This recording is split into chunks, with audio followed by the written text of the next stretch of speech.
هاشمي وآله وصحبه وسلم. My Lord, I only aspire to be in His company on that day when there will be no one to begin the resurrection. Then mankind will turn to the chosen. Prophet Muhammad was called Al-Sadiq, Al-Amin, because he was truthful, honest, and trustworthy. Now, we will see two amazing promises of Prophet Muhammad, peace be upon him, that came true. In Sahih Muslim, which is one of the most authentic books in Islam, the Prophet was asked to describe the signs that will happen before the Day of Judgment. The Prophet replied, "You will see the barefoot poverty and the poor shepherds competing with one another in building high buildings." Height is something very special for human beings. Now, to shed more lights on those people the Prophet talked about, Imam al-Nawawi said, "The people of the desert, and the like, are among the people in need and poverty. The world will lavishly be given to them, so that they will be competing with one another in multiplying the houses' levels and raising them up." In another narration by Ibn Abbas, when the Prophet was asked, "Who are the barefoot poverty?" the Prophet replied, "The Arabs."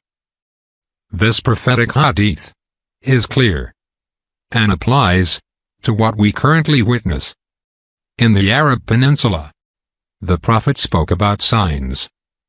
He did not necessarily condemn certain race or certain nation. However, he gave an accurate description of the arrogant competition of some people. Now, let's see the second true promise.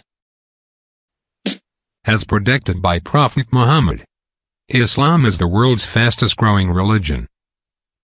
The Prophet, peace be upon him, said, "This matter will keep spreading as far as the night and day reach, until Allah will not leave a house made of mud or hair, but will make this religion enter it." By the year 2070, the number of Muslims could equal the number of Christians around the world. That's according to a study by the Pew Research Center. Over the next 4 decades, Christians will still be the largest religious group, but Islam will grow faster than any other major religion and make up 30% of the world's population. We're joined by Conrad Hackett, Associate Director of Research and Senior Demographer at Pew Research Center, to help us break down the study. Conrad, your study shows the religious landscape in the world is changing at a very rapid rate, relatively speaking. Give us a snapshot of what the trends are and what's going to happen by 2050.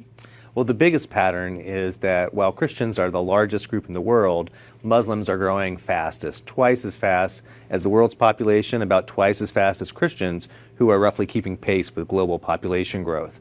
And in the decades ahead, eventually, we think that if we go out a little bit beyond 2050, that Muslims will eventually outnumber Christians when we get to about the year 2075 or so. It's very interesting. We have a graph that shows that we want to show. It gives you a little bit more detail about the population growth. It shows, as you were saying about Muslims, the only major religious group projected to have that increase at a faster rate. Christianity is number 2, but it's so far down when you just look at the graph itself.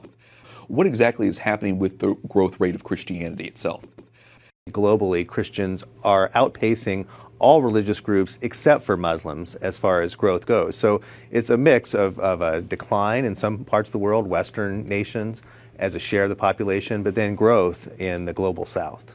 One other interesting factor here in this study has to do with conversion from one religion to another and how that kind of factors in. Tell me a little bit about how you calculate conversions and what religions are growing in terms of converting. Yeah, we looked at survey data where people tell us the religion they were raised in and their religion today. And there's religious change in many different directions. But the biggest pattern in the 70 countries where we have such data is that there are a lot of people in these countries who say they grew up Christian and now no longer identify with a religion. And as far as other religions go, there's movement in and out, but the biggest movement is from Christianity to the ranks of the unaffiliated. Yeah, or the nuns, atheists, yes, that sure. kind of thing. Very interesting, and I know that you guys will continue to calculate this, like I said, for the decades to come. Conrad Hackett, Pew Research Center, thanks so much for talking with us. My pleasure, thank you. For you will be given today, my ummah will be his cry. Oh Allah, grant them a high status in your paradise. This is